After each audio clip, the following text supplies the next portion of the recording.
মুখ্যমন্ত্রী দ্রুত পদক্ষেপ নিয়েছেন, যা বাম কিংবা তৃণমূল জামানায় দেখা যায়নি, বললেন বিধায়ক সুদীপ্ত দাস।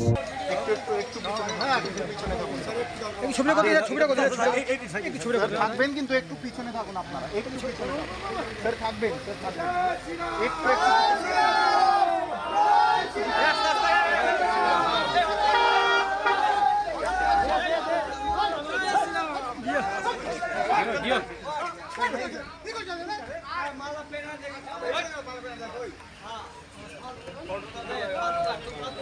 হালিশহরে পুলিশ হেফাজতে তৃণমূল কর্মীর মৃত্যু হয়েছে। বিরোধী দলের কর্মী হওয়া সত্ত্বেও মুখ্যমন্ত্রী নিজের রাজধর্ম পালন করেন, যা বিরল দৃষ্টান্ত। প্রসঙ্গত, হালিশহর থানার ভূতবাগান পানবস্তিতে সোমবার সকালে মৃত তৃণমূল কর্মী বীরজু কেউটের বাড়িতে আসেন মুখ্যমন্ত্রী শুভেন্দু অধিকারী। মুখ্যমন্ত্রীর আগমন নিয়ে বীজপুরের বিধায়ক সুদীপ্ত দাসের প্রতিক্রিয়া। নজরবিহীন ঘটনা। তৃণমূল কর্মী হওয়া সত্ত্বেও মুখ্যমন্ত্রী এসেছেন, পরিবারের সঙ্গে কথা বলে সহানুভূতি জানিয়েছেন। পরিবারের দাবি ছিল অভিযুক্তদের শাস্তি। মুখ্যমন্ত্রী পরিবারের দাবি মেনে দ্রুত পদক্ষেপ নিয়েছেন। থানার আইসিকে ক্লোজ করা হয়েছে এবং আইওকে সাসপেন্ড করা হয়েছে। এমনকি মৃতের স্ত্রী এবং পরিবার জানান, বিচারের জন্য তাদের সরকার এবং প্রশাসনের ওপর তাদের পূর্ণ আস্থা আছে। সুতরাং বিচার পাইয়ে দেওয়ার দায়িত্ব সরকারের। সরকার নিশ্চিত রূপে সেই দায়িত্ব পালন করবে। তৃণমূল বলছে এটা তো নজিরবিহীন ঘটনা যে তৃণমূল কংগ্রেস করার পরেও বিরোধী রাজনৈতিক দলের জন্য সিএম এলেন, পরিবারের সাথে কথা বললেন, সহানুভূতি জানালেন এবং যে বাড়ির সন্তান হারিয়েছেন তাদের প্রতি আমরা পূর্ণ সহানুভূতিশীল, সরকার সহানুভূতিশীল এবং উনি তাদের কথা এবং ওনাদের কথা মতন ওনাদের দাবি ছিল যে যাতে যারা অভিযুক্ত তারা যাতে শাস্তি পায় এবং তাদের দুটো বাচ্চা আছে তারা কিভাবে চলবে তার ব্যবস্থা করা হয়।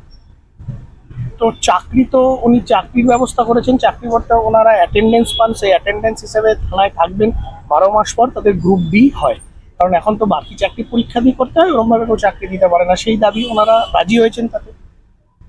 এবং বিচারের ক্ষেত্রে একদম আজকেই ব্যবস্থা নিয়েছেন, প্রেসের সামনে উনি বলেছেন যে আয়োকে সাসপেন্ড করেছেন এবং ওসিকে ক্লোজ করেছে। তার মানে এরকম কুইক অ্যাকশন আপনি দেখেছেন? আপনাদের কারোর মনে পড়ছে যে লাস্ট কবে সরকার এত দ্রুত ব্যবস্থা নিয়েছে বিরোধী রাজনীতি দলের জন্য? আরজি করের ঘটনার সময় যেখানে পুলিশ দিয়ে চাপতে চেয়েছে সেখানে মুখ্যমন্ত্রী নিজে এসে স্টেপ নিলেন। এরকম ঘটনা পশ্চিমবঙ্গের মানুষ শেষ কবে দেখেছে মনে করতে পারে না।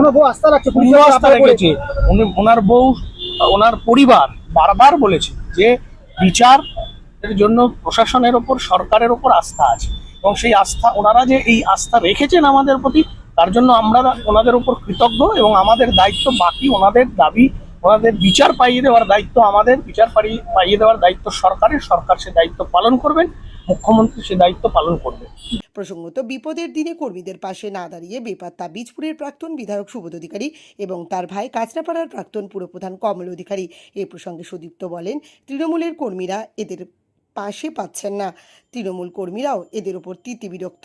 যতই পালিয়ে থাকুক এরাও ধরা পড়বে। এদের কথা বাদ দিন, এদের শাস্তি, এদের নামে কেস আছে, পুলিশ ধরবে, আইনানুগ যা ব্যবস্থা হবে। তারা আজকে তৃণমূলের কর্মীরাও তাদের খুঁজে পাচ্ছে না, তৃণমূলের কর্মীরা তাদের পাশে পাচ্ছে না, এবং তৃণমূলের কর্মীরাও তাদের উপর বিরক্ত। কিন্তু এই ঘটনার মানবিক মুখ্যমন্ত্রী তিনি দেখিয়ে দিলেন যে তিনি মুখ্যমন্ত্রী, বাংলার 11 কোটি মানুষের মুখ্যমন্ত্রী।